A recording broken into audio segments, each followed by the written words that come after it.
నమస్తే, నేను మీ కుప్ప పద్మిని. ఇన్నాళ్ళు మీ సపోర్ట్‌ని నాకు అందిస్తూ, మీ ప్రేమని నాకు అందిస్తున్న ప్రతి ఒక్కరికి కృతజ్ఞతలు. ఇప్పుడు చూడబోతున్న ఈ వీడియో కూడా ఖచ్చితంగా మీకు ఉపయోగపడుతుంది. లైక్, షేర్ అండ్ సబ్స్క్రైబ్ చేసి మీ ఇష్టాన్ని అలాగే మీ సపోర్ట్‌ని నాకు అందించండి. అలాగే ఈ వీడియో పట్ల మీ అభిప్రాయాన్ని కామెంట్ సెక్షన్‌లో కామెంట్ చేసి నాకు తెలియజేయండి. నమస్తే. నమస్తే. Welcome to our channel. నేను పద్మిని. ప్రస్తుతం మనతో పాటు ప్రముఖ ఆధ్యాత్మికవేత్త, వాస్తు జ్యోతిష పండితులు, లలిత ఉపాసకులు, వాస్తు జ్యోతిష శిక్షణ నిపుణులు బ్రహ్మశ్రీ నానాజీ పట్నాయక్ గారు మనతో పాటు ఉన్నారు. మాట్లాడదాం. సార్ నమస్తే సార్. శ్రీమాత్రే నమః. సార్, ఒక మనిషి పైకి రావాలి అంటే మనసు ఖచ్చితంగా దృఢంగా ఉండాలి. మెదడులో వచ్చేటటువంటి ఆలోచనలు డెఫినెట్ గా చాలా కరెక్ట్ ఆలోచనలు చేస్తే పైకి ఎదగడం అనేది జరుగుతుంది. ఎంత చంచలంగా ఉంటామో అంతే కెరియర్ కూడా అంత ఇబ్బందులు పడుతూ ఉంటుంది. రిలేట్ అయ్యి ఉంటుందా సార్ మనసుకి, మన ఎదుగుదలకి? మరి ఎలా సార్ మనిషి చక్కగా ఎదగాలి, పైకి రావాలి అని అంటే గనక ఏం చేయాల్సి ఉంటుంది సార్?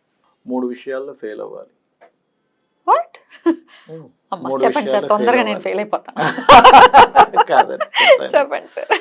అంటే అందరూ ఏమనుకుంటారంటే సక్సెస్ అయితేనే మనిషి బాగా స్ట్రాంగ్ అవుతాడు అనుకుంటాం. కాదు, ఫెయిల్యూర్ అయితే స్ట్రాంగ్ అవుతాడు. మీరు గమనించండి కావాలంటే. Correct sir.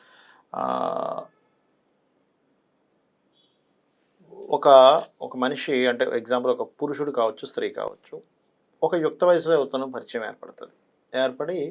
పరిచయం ఏర్పడి ఒక లవ్ ఏర్పడిపోయి వివాహం చేసుకుంటే స్ట్రాంగ్ అవ్వడండి. అది ఫెయిల్ అయితే స్ట్రాంగ్ అవుతాడు.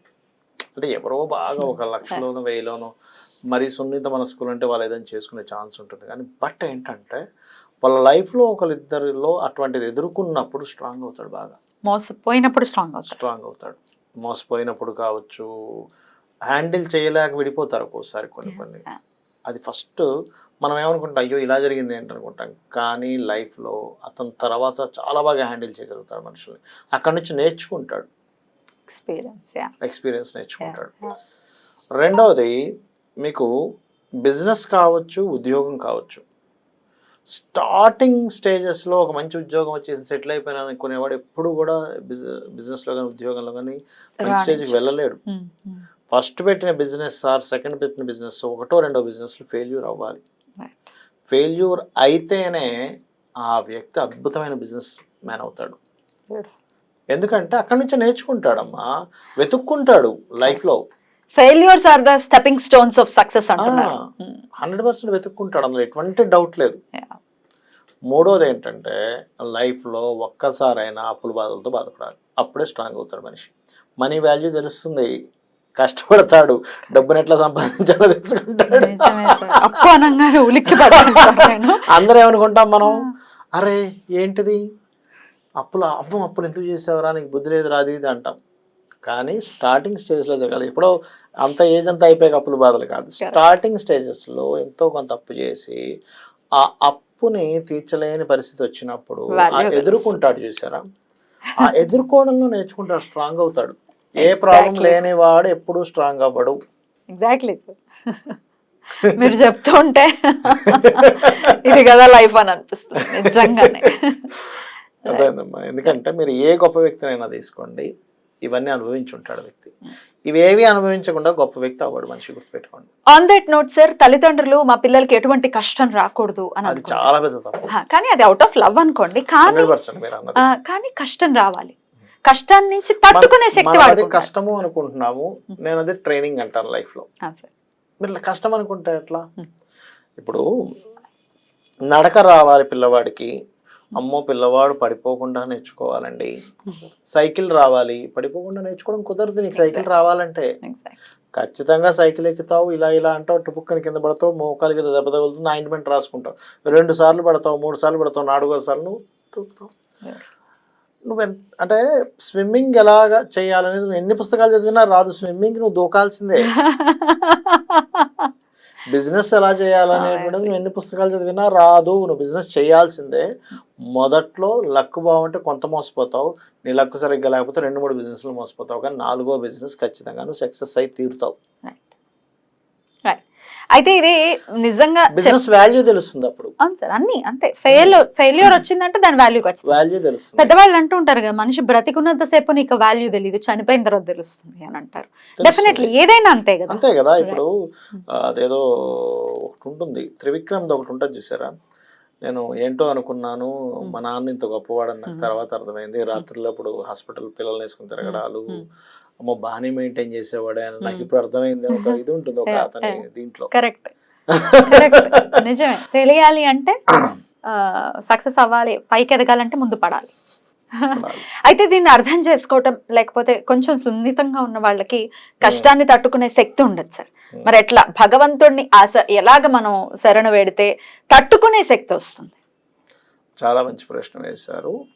సున్నితత్వము అనేటువంటిది ప్లానెట్స్, ముఖ్యంగా వీనస్ ఇట్లాంటివి ఇస్తాయి.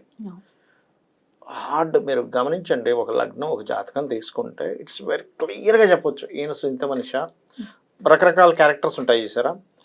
స్టబర్నా, సున్నితంగా ఉంటాడా, మనీ మైండెడ్గా ఉంటాడా, బాగా తెలివిగా ఉంటాడా, లౌక్యంగా ఉంటాడా, ప్రతి విషయాన్ని ఎలా తప్పించుకోవాలో తెలుసా, లేకపోతే ఎమోషన్గా ఉంటాడా, గొడవ చేస్తాడా, లేకపోతే కొట్టేస్తాడా, ఉట్టి మాట్లాడతాడా, సీక్రసీగా ఉంటాడా, ఇంట్రవర్ట్గా ఉంటాడా, అవుట్రవర్ట్గా ఉంటాడా, అన్ని చెప్పొచ్చు because of planetary combinations. Planet వల్ల ఇక్కడ ఏం చేయాలంటే మనకి ఓకే ఈ ప్లానెట్ వల్ల నాకు ఇది వస్తుంది కదా, ఈ సున్నితత్వం వస్తుంది కదా, ఈ సున్నితత్వం నుంచి నేను బయటపడాలి అంటే అప్పుడు మనం చేయవలసింది ఏమిటి? శాస్త్రాల్లో చెప్పింది శక్తి దేవత ఆరాధనలు చేయాలి. అంటే ఆంజనేయ స్వామి ఆరాధన, లక్ష్మీ నరసింహస్వామి ఆరాధన, లేకపోతే ఏదైనా అమ్మవారి ఆరాధన, దుర్గా ఆరాధన.